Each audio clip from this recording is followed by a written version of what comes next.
ఓం నమో వెంకటేశాయ. ముందుగా అందరికీ ధన్యవాదాలండి.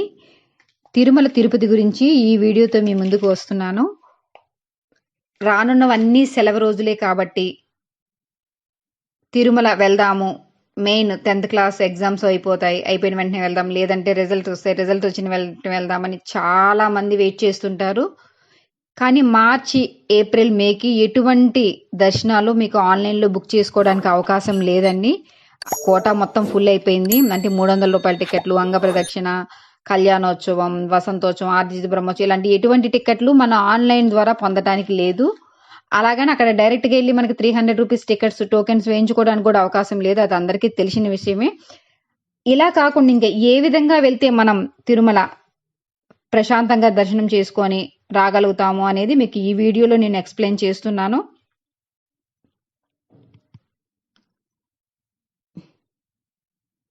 మీరు కనుక ఎటువంటి ప్లానింగ్ లేకుండా తిరుపతికి వెళ్తుంటే ఈ వీడియో మీకు చాలా బాగా ఉపయోగపడుతుందండి.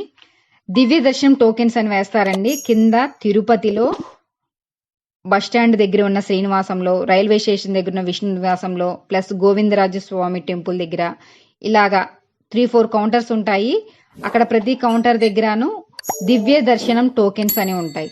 ఆ టోకెన్స్ ఏంటంటే మీకు ఒక నిర్దేశిత టైం అనేది మెన్షన్ చేస్తారు. మీరు కనుక ఆ టైంకి వెళ్తే టైం వాళ్ళు అక్కడ దాని మీద ఇన్ని అవర్స్ అని మెన్షన్ చేస్తారు. ఆ అవర్స్ లోపల మీరు బయటకు వచ్చేయడానికి అవకాశం ఉంటుంది దర్శనం అయిపోయి. అంటే 6 to 8 అవర్స్ టైం పడుతుందండి వీటికి. ఇంకా క్లౌడ్ తక్కువ కొంటే ఇంకొద్దిగా తక్కువ టైమే పట్టచ్చు. అది అక్కడ ఉన్న క్లౌడ్ని బట్టి మాత్రమే డిపెండ్ అయి ఉంటుంది, నేను చెప్పేదాన్ని బట్టి కాదు. ప్లస్ తర్వాత కాలినడక దర్శనం, ఇది అందరికీ తెలిసిందే. శ్రీవారి మెట్టి వైపు, అలిపిరి వైపు ఎవరైతే నడిచి కొండెక్కుతారో వాళ్ళకి దారిలో టోకెన్స్ వేస్తారు. శ్రీవారి మెట్టు వైపు మార్నింగ్ 6 to ఈవినింగ్ 6 వరకు మాత్రమే టోకెన్స్ వేస్తారండి. అలిపిరి వైపు మార్నింగ్ 3 to నైట్ 9 వరకు టోకెన్స్ వేస్తూ ఉంటారు. అందులో కూడా టైం మెన్షన్ చేస్తారు. మీరు ఆ టయానికి వాళ్ళు రిపోర్ట్ చేయమన్న దగ్గర గనక వెళ్ళిపోతే ఒక 1 hour అటు ఇటుగా అయినా పర్వాలేదు, మీరు వెళ్తే మీకు వాళ్ళు ఇచ్చిన టైం లోపల దర్శనం అయిపోతుంది. ఇది కూడా అంతేనండి, 6 to 8 అవర్స్ వరకు టైం పట్టచ్చు క్లౌడ్ని బట్టి. తర్వాత సర్వదర్శనం టోకెన్స్ అంటే మేము ఎటువంటి టోకెన్స్ తీసుకోలేదు, మేము నడిచి రాలేదు, మాకు ముందుగానే ప్లానింగ్ లేదు, అనుకోకుండా వచ్చాము అనే వాళ్ళకి కూడాను పైన మీకు దర్శనానికి అలౌ చేస్తారు. అదే సర్వదర్శనం. ఎటువంటి టోకెన్స్ లేని వాళ్ళు అందరూ దీనికి వెళ్తూ ఉంటారు. ఇదేంటంటే మనం చాలా కామన్గా వింటుంటాం, అన్ని కంపార్ట్మెంట్లో జనం ఉన్నారు, లేదా లోపల ఇన్ని అవర్స్ వెయిట్ చేసాము, 10 hours 12 hours అలాగా టైం ఇంత లోపల ఉండి. అదేంటంటే ఎటువంటి ఇలా ప్లానింగ్ లేకుండా ఇప్పుడు మనం ఒక దివ్య దర్శనం టోకెన్ వేయించుకుంటే ఎంతమంది టోకెన్స్ వేయించుకున్నారు, ఎంతమంది దర్శనానికి వస్తున్నారు, ఏంటి ఫెసిలిటీస్ వాళ్ళకి ఏ విధంగా ఏర్పాటు చేయాలనేది టీటీడీకి ఒక ఐడియా ఉంటుందండి. ప్లస్ అలాగే కాలినడకన వెళ్ళే వాళ్ళు, టోకెన్ ఉన్న వాళ్ళు మామూలుగా జస్ట్ నడిచి వెళ్ళిపోతారు. అలా కాకుండా మనం నడిస్తే మనకి టోకెన్ వస్తుంది, మనం ఈజీగా దర్శనం చేసుకోవచ్చు, లేదా మాకు మొక్కు ఉంది మేము నడిచే వెళ్ళాలి అనుకునే వాళ్ళు నడిచి వెళ్తుంటారు. అప్పుడు కూడా ఇంతమంది మన దారిలో టోకెన్ వేయించుకున్నారు అంటే ఇంతమంది, ఇన్ని వేల మంది వస్తున్నారు ఈరోజు, మనం దానికి తగ్గట్టుగా ప్లానింగ్లో ఉండాలి అని చెప్పి టీటీడీ ఒక అంచనాకు వస్తుంది. అలా కాకుండా ఎటువంటి ప్లానింగ్ లేకుండా వెళ్ళిపోతే మాత్రమే అక్కడ మనకి ఇబ్బంది, మనకు కానీ వాళ్ళకి కానీ మెయింటైన్ చేయడానికి అక్కడ మాత్రమే ఇబ్బంది పడుతుంటారు. ఎక్కువ గంటలు లోపల కంపార్ట్మెంట్లో వెయిట్ చేయడం ఇలా జరుగుతుంటుంది. అందుకని అవకాశం ఉన్నంత వరకు మీరు సర్వదర్శనం కాకుండా దివ్య దర్శనం టోకెనో, లేదంటే కాలినడకన వెళ్ళే భక్తులకు వేసే టోకెన్ ఏదో ఒకటి వేయించుకుంటే మీకు ఒక క్లారిటీ వస్తుందండి. ప్లస్ ఏముంది ఏదో ఒక లెటర్ తీసుకొని వెళ్దాంలే అని మాత్రం అనుకోవద్దు. ఎందుకంటే ఎన్నికల కోడ్ రిలీజ్ అవుతున్నందున ఎటువంటి సిఫారసు లెటర్స్ని పరిగణలోకి తీసుకోవట్లేదు అని చెప్పేసి టీటీడీ ఆల్రెడీ రిలీజ్ చేసింది. కనుక ఎటువంటి సిఫారసు లెటర్లు, ఎమ్మెల్యేలు కానీ సంథింగ్ ఎవరివిను ఎటువంటి లెటర్స్ ఇప్పుడు తీసుకోరండి.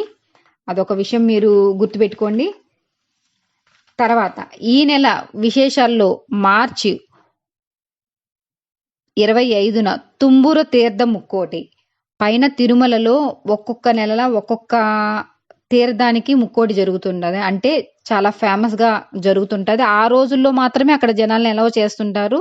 ఇప్పుడు మనం చక్ర తీర్థం ఉంది, అక్కడికి డైలీ వెళ్ళొచ్చు, వెళ్ళిన ప్రతి వారు అవకాశం ఉంది చూడటానికి చూస్తారు.